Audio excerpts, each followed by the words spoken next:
Hey, y'all. Welcome back to Mountain Murder sometime this week. I'm Heather. And I'm Dylan. Hey, Dylan. Hey, girl. How you doing? I'm hanging in there. Yeah, it's hot as hell outside.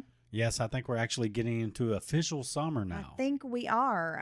I have to say, I have like a love-hate relationship with summer. I really like warm weather and being outside, the water sports. Right. Lounging in my kiddie pool, that kind of thing. But when it's so hot that parts of your body that you didn't even know were capable of sweating start sweating. Yeah. That's something else. Yeah, that's what we call getting gamey. Ugh, is that what we call it? Yeah. Something, I'll tell you what. I think you're actually you're a fan of spring. I think that's what the problem is. Dylan, I have to tell you, something very odd happened to me earlier today. Okay. Now, I have this thing where I will fixate on a fruit that's seasonal and eat the hell out of it for, 3 or 4 weeks. Until it's gone. Yes. My most recent was Muscat Beauty grapes. Yes. Okay, and I ate multiple bags. I would eat so many grapes it would make me sick. My tummy would hurt because I ate so many grapes. You're like a little kid. And now I've moved on to my favorite donut peaches. I resemble that remark, Dylan. I am like a little kid. Yeah. I'm filled with wonderment and joy. And donut peaches. And curiosity. Right. You know what? You're a child. You eat dino-shaped nuggets with ketchup. Well, look. You come home from work and air-fried dino nuggets, so I don't want to hear it. I'll be the first to say I will consume my nuggets in any shape, regardless. I'm very open to any shape that my processed chicken nugget comes in. Okay. I wish it came in a dick shape. Would you eat that? You put that dick chicken in your mouth? Right in my Some mouth. Chicken dick nuggets? Yeah. All right. Damn, that's actually great marketing. It is. Yeah, put it in your mouth. Okay. Welcome to Tyson's new chicken dick nuggets. Okay. You like that? See, I do. Yeah, it's really fun. You can do a lot with that brand management ad campaigns. I can see it now. Yeah, just bite the head off and open up the flavor in your mouth. Okay, yeah. What if they're filled with honey mustard? Dude, make a chicken... Squirt the honey mustard filling into your mouth. Chicken dick poppers coming from Tyson Chicken. Yeah, okay. Back to my story. I run into the supermarket to get my donut peaches. And they only come in a little packet of 3. Right. So they get 3. I go in there, it's the last ones, right? Well, I got to say, they're really doing a good job of even giving you the sense of exclusivity. And the way they're packaged. Yeah, with the packaging, they're packaged separately. It's not a bag of them. It's just 3.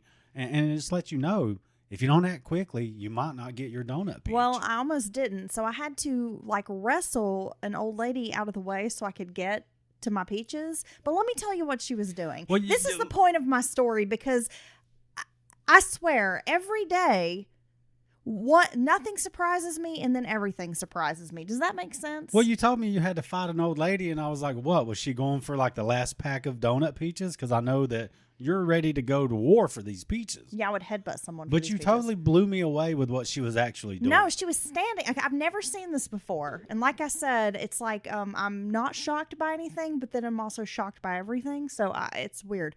So I have to move this lady to the side because she's standing there. There's an end cap, like a corn display. Okay. She's standing there in the grocery store shucking her corn. Just shucking the hell out of this corn. Now, you asked me, was she an employee there? No, Dylan. She was a customer. She was shucking the corn, and there wasn't a trash can or something like that. She's just leaving the corn husks and the silks. Yeah. Just right there. No. Among the corn that people are going to try to buy. You can't do that. Well, that's what she was doing. And not a nary employee one come over and told her not to. And see, that's the problem. People aren't willing to speak up anymore. No, people are afraid. Just like well, that. I mean, I guess with good reason, because you never know what kind of person you're dealing with. Well, last night we went to a movie. There was only a ballerina, which is actually a pretty solid action flick. You're looking for a good action flick? Yeah, I'd recommend it. The fight choreography was great. Like most of John Wick movies, it's they killed 1,000 people. It almost gets too much action, if that makes sense. But the lead actress did a great job. She was really tough. Her name was like Ana de Armies or something. I don't Yeah, know. and the kills and stuff were very brutal. So, I mean, it's good. But there's like 12 people in the whole theater, right? So we walk in, we're like, yay. We're going to get to watch the movie. It's not elbow to elbow. We'll be comfortable. Got a little breathing room. Boom. Here comes a family of talking heads in, 4 or 5 of them. There's 2 or 3 other couples in the entire theater. They round the corner talking at full volume. Like the lady shucking the corn in the grocery store, I have never seen such in my whole life. And they're just carrying on. This feller would not shut up. And I'm like, sir, you are a grown adult male. Surely you know that when you go to a movie theater, you are supposed to be quiet. This man could not be quiet, could he? No. And his kids followed suit. He talked his wife kept shushing him. He was not listening. He talked through the whole movie. Finally, somebody else said, you need to shut the fuck up. Right? Yes. Then it's like whatever snack he was eating was the loudest snack I've ever heard in my whole life, because he was like wrestling with the wrapper for what seemed like 20 or 30 minutes, and it was so loud.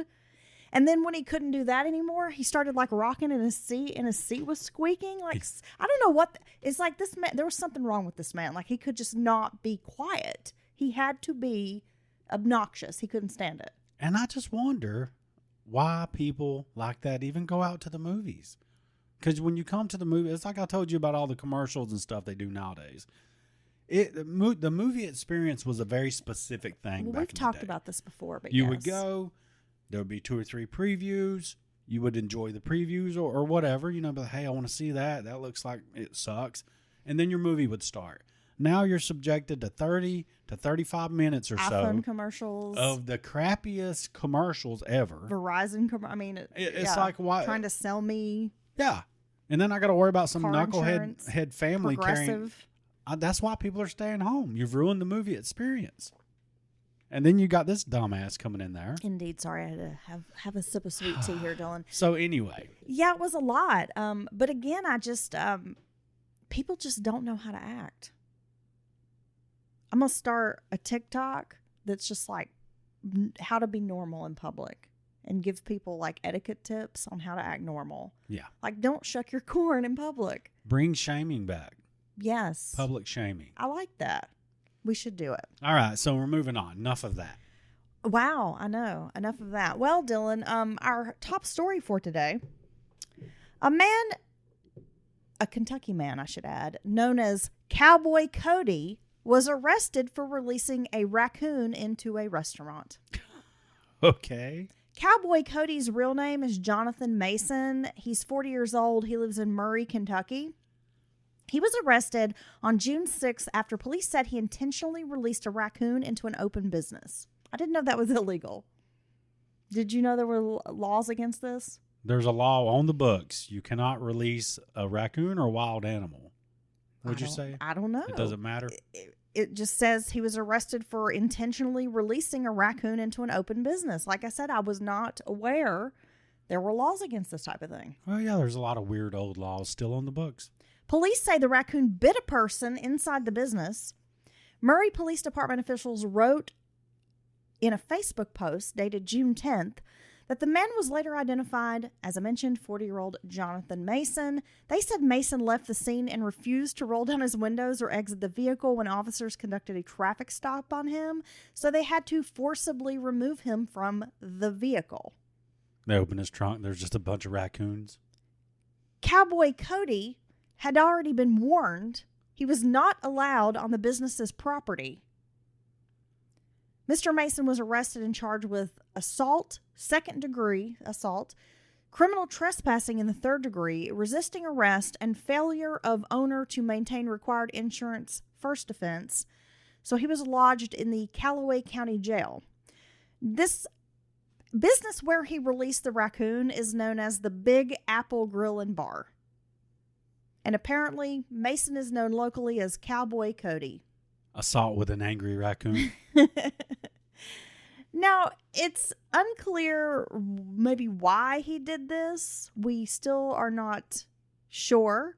But they've had prior reports of The bar calling police to report an unruly individual who was asked to leave the bar and refused. This person obviously was Cowboy Cody. He's been under the influence of alcohol, I guess, at these times when they've had to forcibly remove him from the bar as well. Oh yes, I'm sure from the vehicle. I'm gonna assume Cowboy Cody is under the influence of alcohol at all times. In December, Mason had ridden a mule to the bar and refused to stop when officers told him to do so. He was arrested, I guess, at that time because he resisted arrest. So upon further investigation, witnesses had observed Mason whip the mule at a different establishment an unnecessary amount of times, in addition to other ways of mistreating this animal.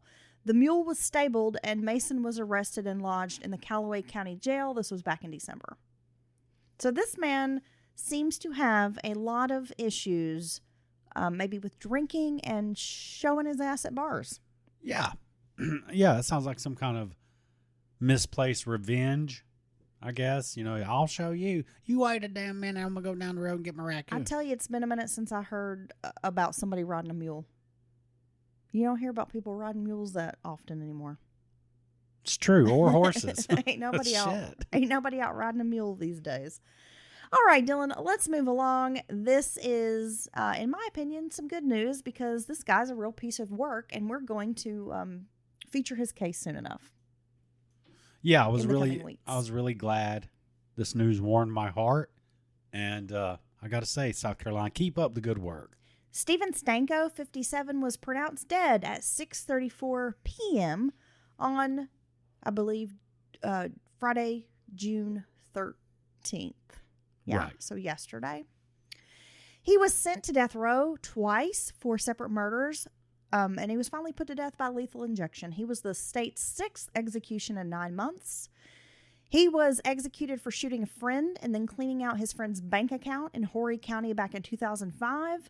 And he's also serving a death sentence for killing his live-in girlfriend in her Georgetown County home after he strangled her and then raped her teenage daughter. Stanko slit the teen's throat, but she did survive. According to reports, Stanko was leaning toward dying by South Carolina's new firing squad, like the past 2 inmates before him.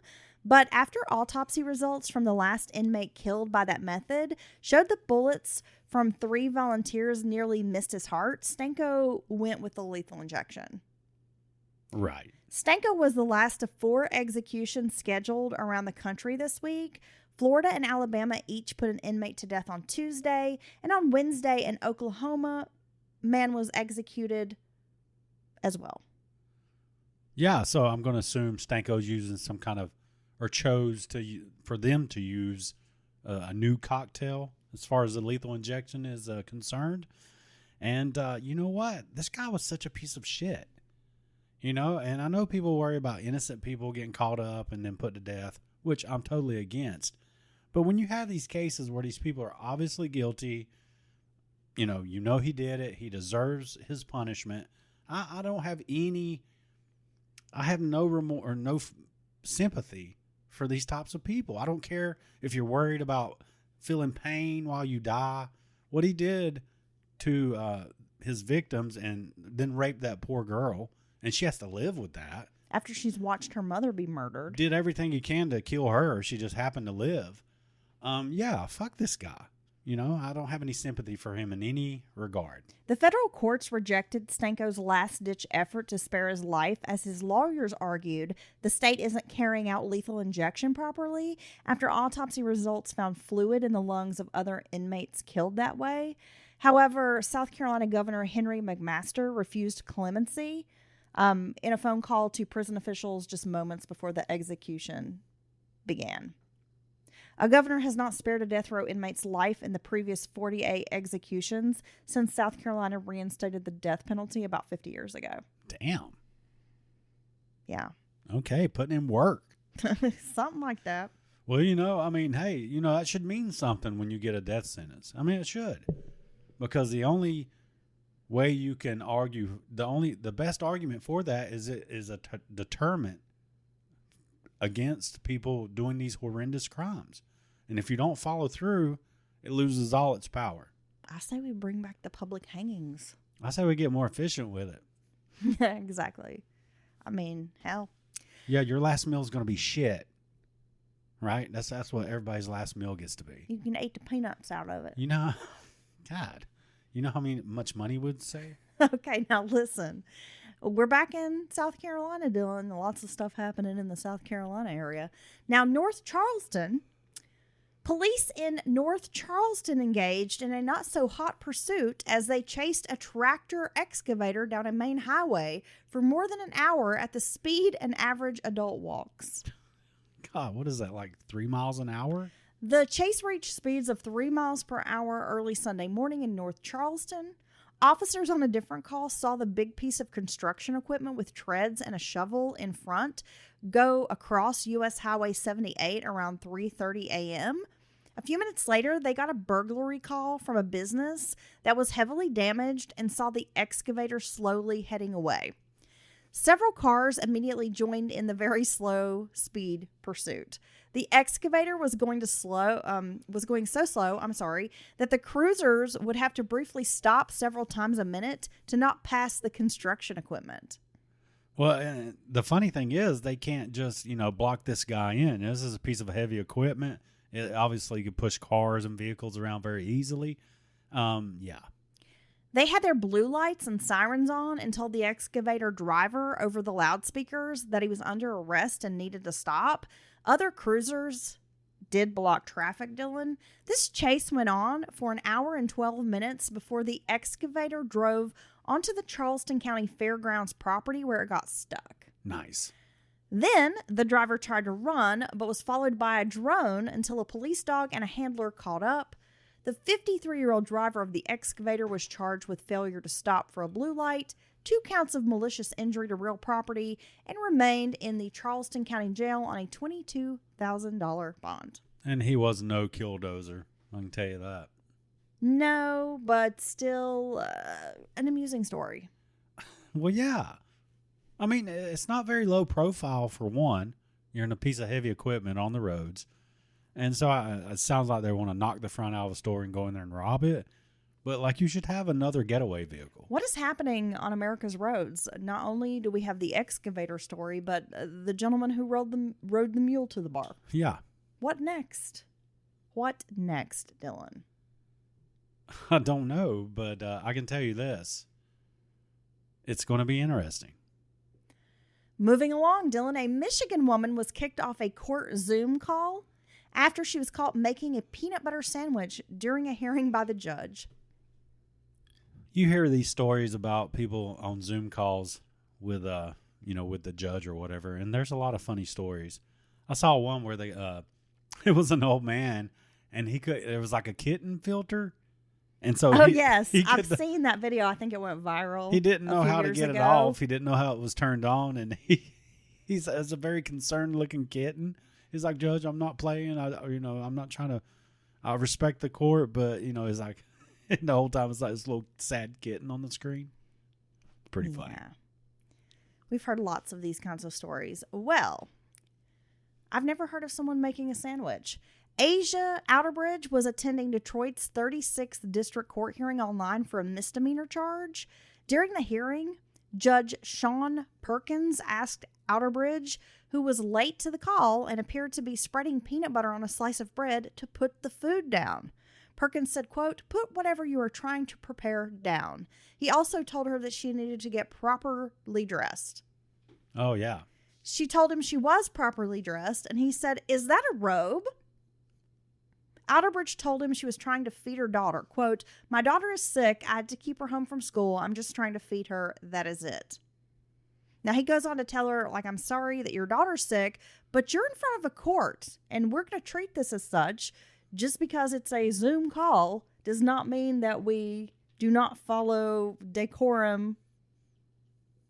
And, there's a reasonable expectation of how you should act in court, right?" Do you agree with that? Yeah, I absolutely agree with that.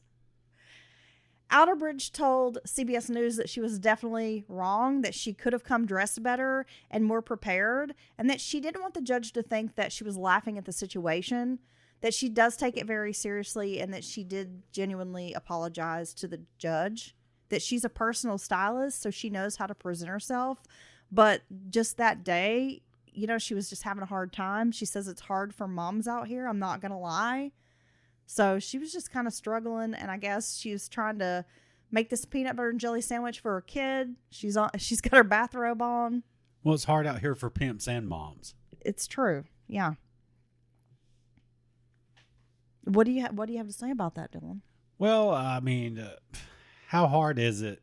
I get juggling kids or whatever, sick kids, but how hard is it to throw a shirt on or something, get out of a robe? You know that's not going to look good, right?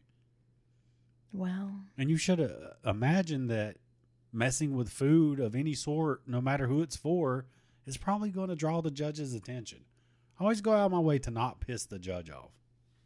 It sounds like you're in court a lot. Well, I've been in a time or two in my life. Okay. Now, I've been in court before, and somebody else pissed the judge off real bad right before you go up, and that's a terrible feeling. This is a terrible feeling, I imagine.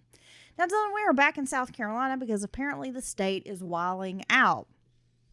It rained sharks in Myrtle Beach last month after a small hammerhead shark fell from the sky and interrupted a disc golf game.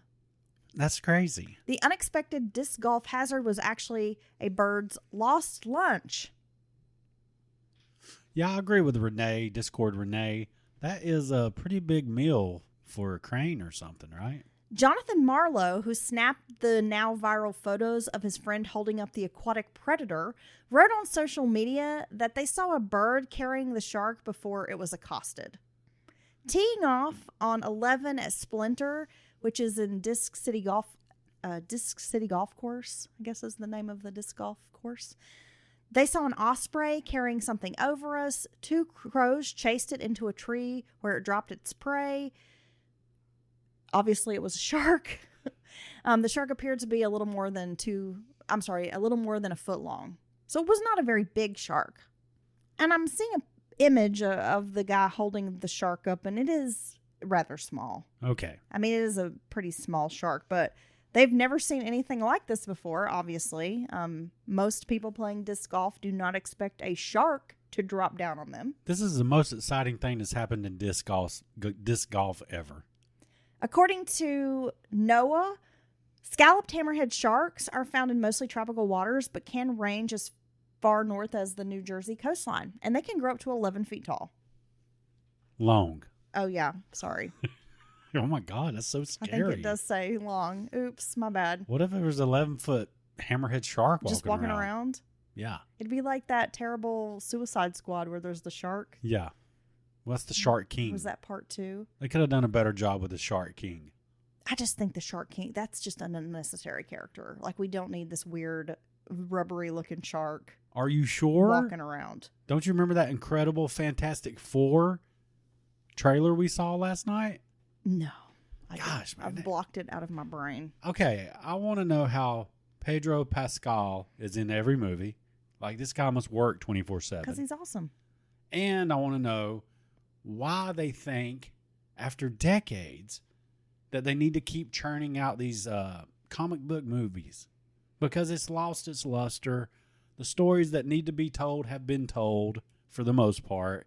And they just got to let it go. Can we find something else to fixate on for 2 decades? And I just don't understand. Besides comic book movies? Now, I got to say, the new Superman coming out looks pretty good. So I'm going to try that. But Disney, how many flops in a row can you have before it is like a really bad problem? It almost seems like they're intentionally trying to tank the company or something. Well, that's the only thing that makes sense. Because they just keep making these choices that are not well received by audiences. Yeah. So I don't know. But again, it almost seems like there's intent behind it. Dylan, this is a developing story, so we're going to lightly touch on this. Again, you know, most of the time we try not to get too political on the podcast, but this is breaking news. There was an attack in Minnesota on 2 top Democratic state leaders and a former House Speaker. Yeah, I mean, this is crime, so let's go. So a House Speaker and her husband were shot and killed in Minnesota, and then a second lawmaker and his wife were wounded It appears to be a politically motivated assassination attempt. Melissa Hortman and her husband were killed in, quote, an act of targeted political violence, according to Minnesota Governor Tim Walz. The shootings come at a time of great political polarization in the United States. Obviously, I mean, we have a lot of, violent rhetoric going back and forth. It's ridiculous. People kind of calling for this type of thing, even though they want to gaslight you like they're not, but then they use these words that are kind of inciting violence. Well, political discourse in the modern day is disgusting. Yes. And shameful. And none of it from either side, honestly, would be allowed, or the public would not stand for it in even the 90s or early 2000s. Yeah. I mean, could you imagine going back in a time machine and just taking a transcript of what any lawmakers have said in recent memory? Well, I kind of miss the days back in the 90s and the early 2000s when I didn't know who my neighbor voted for. Yeah. Like, I don't need to know your political affiliation. I don't need to know who you vote for. I don't care. Well, no, I mean, but people have gotten so hung up. It's something else, bro. It's like other things. It becomes people's identity. And that really just needs to be part of your identity. Many things should make up who you are. I don't know. It's weird to me. I find it strange as well.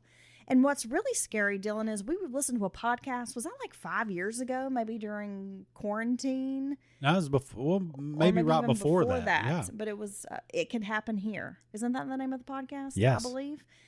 And the fella based his information on like research and algorithms. Well, he would put forth a fictional account of what could happen, but all that was directly correlated with real statistics across the board, very broad statistics. So they're a little more,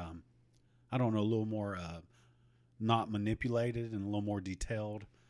So the gist of the podcast is, with all of this, kind of compounded research and whatever, the host presents this narrative that in 2025, there's going to be this civil war in the United States. And then he kind of goes into this fictionalized account of like what could happen and what that would look like. Like what would happen if it happened here. You would be at home and you would hear like gunfire, bombs in the distance, that kind of thing. Or how the states might break apart and unify in various factions. So it was really an interesting podcast, but here we are in 2025, and it's a little frightening to me because it seems like a lot of what he was saying has come to fruition. Yeah. And it really does feel like we're on this brink of some serious civil unrest. And the stoking of political parties and this division and polarization, I feel like is leading us into this territory. Yeah, because those two lawmakers recently had voted against, I think, funding for, I'm not sure if it was Medicaid or some kind of benefits for illegals. They had sided with the GOP, like voted with the GOP on some issue. Okay. Yeah. And I'm not exactly sure what it was. But the shootings come at a time, obviously, we're having this great political unrest. President Trump said in a White House statement that the FBI would join in on the investigation. They have identified the person they believe to be the assailant. His name is Vance Boliter. He is 57 years old.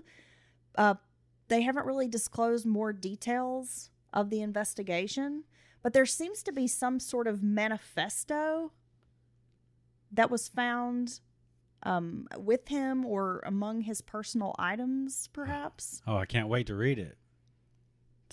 What is the protest that's supposed to be happening? Like the No Kings protest or something? Yeah, there's something happening. I guess it's spreading all over the country now. Well, there were some mentions of that or some writings about that in the manifesto. Yeah.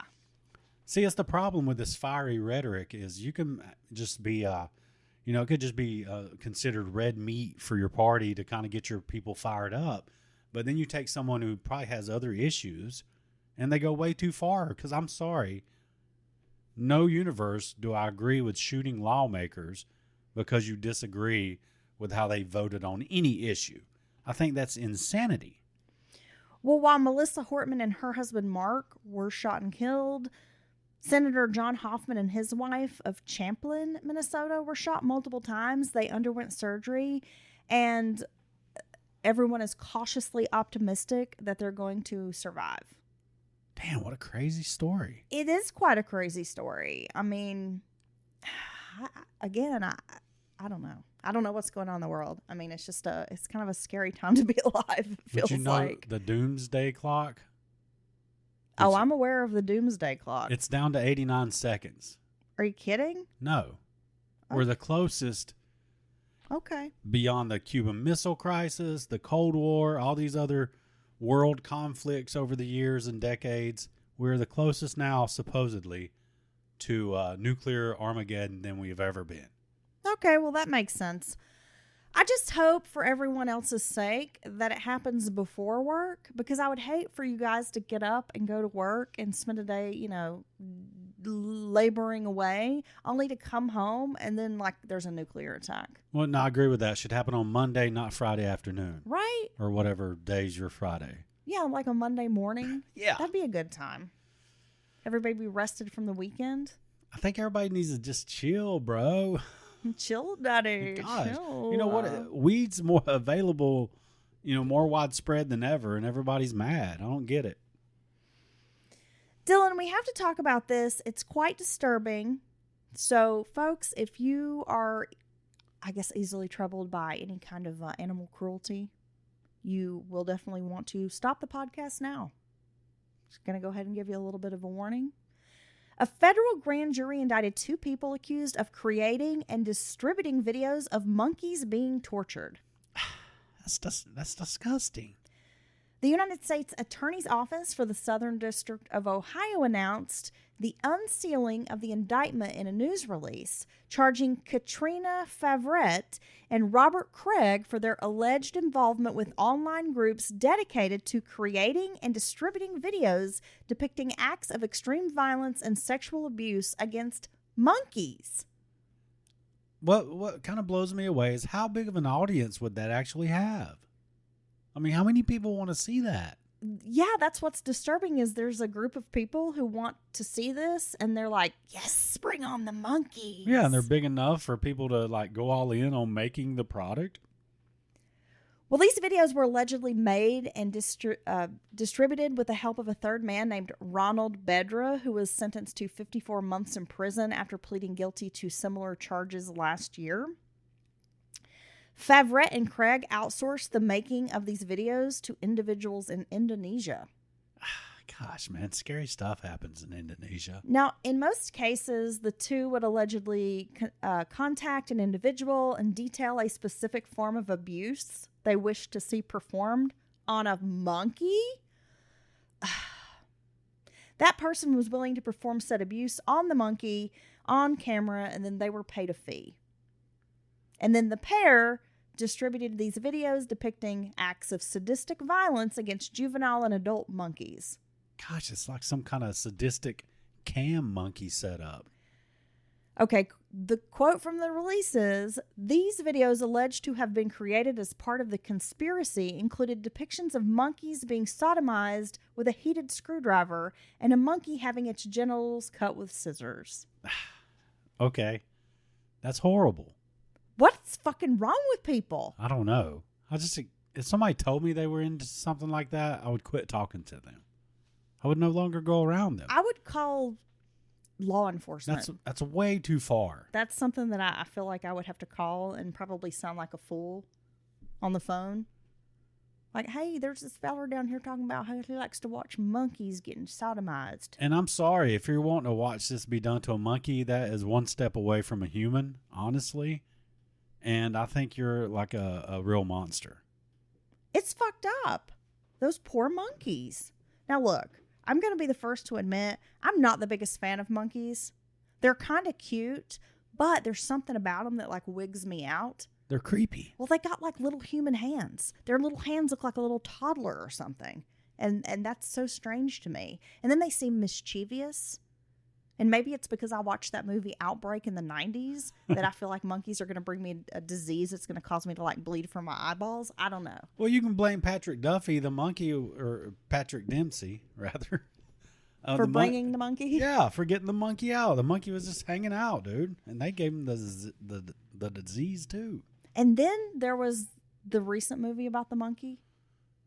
Yeah, it was called The Monkey. Yeah. Yeah. I'm just saying there's something a little sinister about monkeys, but I do not wish to see them harmed. Well, I don't want to watch any animal or person to be needlessly tortured. I mean, it's scary, and I just can't imagine being a person who wants to see that. Well, there might be like one or two people I might enjoy watching. Never mind. Okay. Moving along. Hot takes. There is a new 3-part docuseries exploring the Long Island murders, also known as the Gilgo Beach murders, that is being executive produced by 50 Cent. Curtis Jackson. The Gilgo Beach Killer, House of Secrets, exposes the disturbing double life of alleged Gilgo Beach serial killer Rex. Is it Heuermann? I don't know how you say his name. I'm not sure. I'm country, y'all. Y'all know his name's Rex. It premiered on Peacock on June 10th, and the documentary series takes viewers inside the suspect's home for the first time ever. There are interviews with his wife, his kids, friends. The 3-parter also explores the lives of the victims and how the Manhattan-based architect remained under the radar for so many years. They believe this killing spree took place between 1993 and 2011 in Long Island, New York. And so that's a very long time. That's like 18 years. So he was a resident there in that area? Yeah, it wasn't until July of 2023, obviously, that he was arrested in relation to this case. And by December of 2024, he had been charged with murdering 7 women. Megan Waterman, Melissa Bartholomew, Amber Costello, Maureen Brainerd Barnes, and Jessica Taylor, Sandra Costilla, and Valerie Mack. Damn. That was so crazy when they found that one body and they just kept finding more bodies. Yeah, we covered that case. We covered the Long Island serial killer a while back. Obviously, it was before we knew like who the killer was. Yeah, I think that's interesting. I believe I'll check out that doc because to see now that they have identified him and done their research, it'd be interesting to learn about him. Absolutely. I mean, the guy just sounds like a monster. Well, yeah, just knowing that you've killed these young women and they're out and where their bodies are. Now, I knew folks, I've heard folks talking about it, Dylan. And there are some, I guess, a few shocking kind of takeaways from this docuseries. For example, his wife calls him her hero. Still? Yeah. Okay. And is still not fully convinced that he did it. Oh. And is waiting on like the evidence to come in before she decides he did this. Well, I mean, I understand to a degree being loyal to your partner, and I'm sure you would need some really good evidence. And I don't know the evidence against them, honestly. So. Yeah, I mean, I guess in this docuseries, she opens up about her life with him. She hasn't been charged with any crime. But of course, a lot of people want to know, like, how did you not know that you were married to this guy who's out doing these things? And she denies any knowledge of it. I mean, she says, I didn't see anything out of the way. And she honestly doesn't believe that her husband did this. Well, there you go. She was 18 when she met him. He was going to college. She was working at a 7-Eleven, and she fell madly in love with him. There's no doubt about it. She met her first husband and got married. And when that union soured, she got a divorce. And that's when Rex invited her to move in with him at his Long Island home. Then she found out she was pregnant with his baby. I mean, according to her, it was, it was kind of like a beautiful romance. But by the time they traded vows, his alleged murder spree had already taken place. Well, I guess it's one of those things where he's wearing a mask, An attorney for Ace, I think her name is Asa Ellerup. Her attorney, Robert Macedono, said in the docuseries that, quote, I think Rex saw Asa as a weak, emotionally person that fit the profile he needed to be able to continue this course of conduct. So, I mean, it sounds like maybe he saw her as someone he could take advantage of or manipulate. Yeah. Easily. Yeah, and I'm sure he probably had his lives separated, right? And he would go do his thing, and she probably didn't question him. She probably wasn't allowed to ask him questions about where have you been, what have you been doing. Well, she says she doesn't really see him that way, meaning she doesn't see him as a murderer, that's not the Rex she knows. And she says, quote, if they're going to sit there and tell me that he only did this during these particular time periods that I was away on vacation, I have to question that. I'm sorry, it's bullshit. Wouldn't that be the best time to do it, when you're away, so he could hide it from you? Well.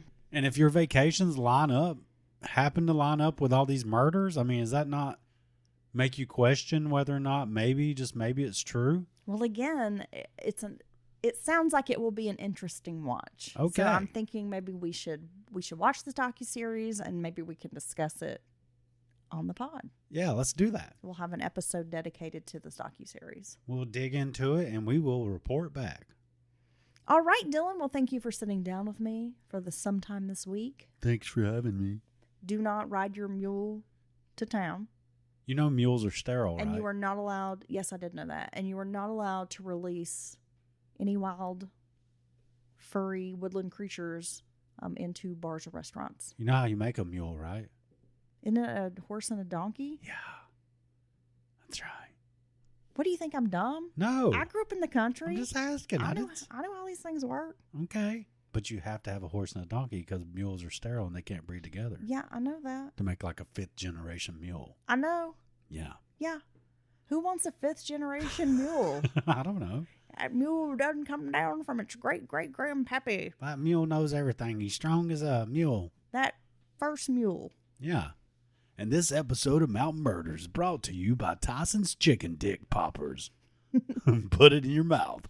Dylan's mule breeding facility. That's right, down here. We're facilitating the breeding of some mules. Down here at Dylan's Crazy Mule Emporium.